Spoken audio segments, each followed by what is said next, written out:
Valentine's is here, and you need flowers now. 1-800-Flowers.com is offering one last chance to save up to 35%, but only if you order today. 1-800-Flowers.com specializes in saving the day. They always deliver gorgeous roses with same-day delivery available nationwide. Imagine walking in tomorrow with fresh roses. Talk about making her day. Every hour matters now. Hurry and save up to 35% on last chance gifts at 1-800-Flowers.com/podcast. That's 1-800-Flowers.com/podcast.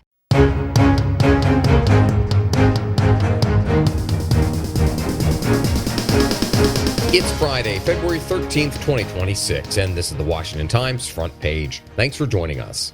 I'm George Gerbo. The Trump administration will withdraw remaining ICE and Border Patrol forces in Minnesota. Stephen Diner reports White House border czar Tom Homan said the forces had done what they came to do and called the operation a great success. He said those in the Minneapolis area are being reassigned, either returned to their home regions or deployed to other operations. A small footprint will remain to close out the operation and turn over functions to the Regional Office for Immigration and Customs Enforcement. Minnesota Governor Tim Walz celebrated the withdrawal, saying it was a victory for resistance to ICE.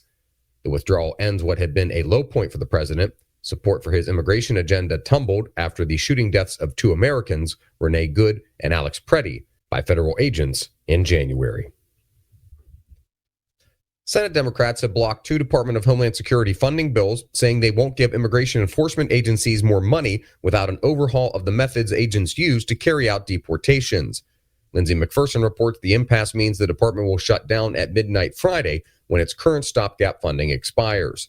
Most department functions are considered essential and will continue with a smaller subset of employees forced to work without pay.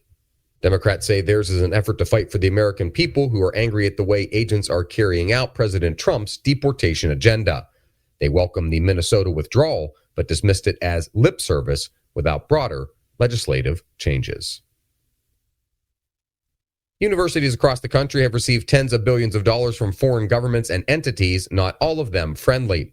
Valerie Richardson reports newly released data from the Department of Education found colleges last year accepted more than $5.2 billion in international gifts and contracts. That's part of the nearly $70 billion received since the federal government began requiring higher education institutions to report their foreign funding.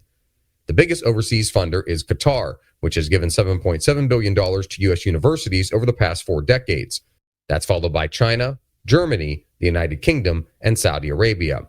In terms of recipients, Harvard led the list with $4.2 billion, followed by Carnegie Mellon, MIT, and Cornell.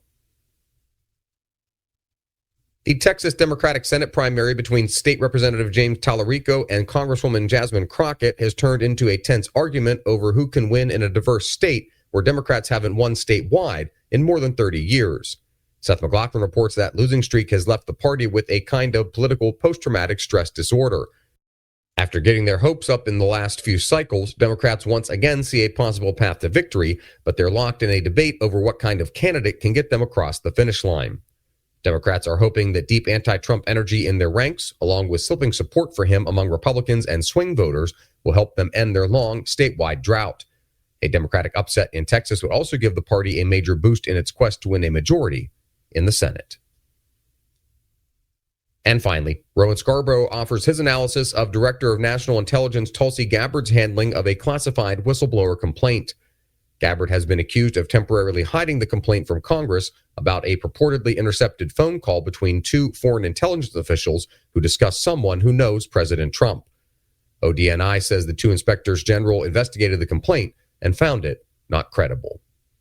Find all today's front page stories at WashingtonTimes.com/front page or on the Washington Times app, and find us wherever you get your podcasts. You can also find us on social media at Wash Times for breaking news, sports, commentary, and more.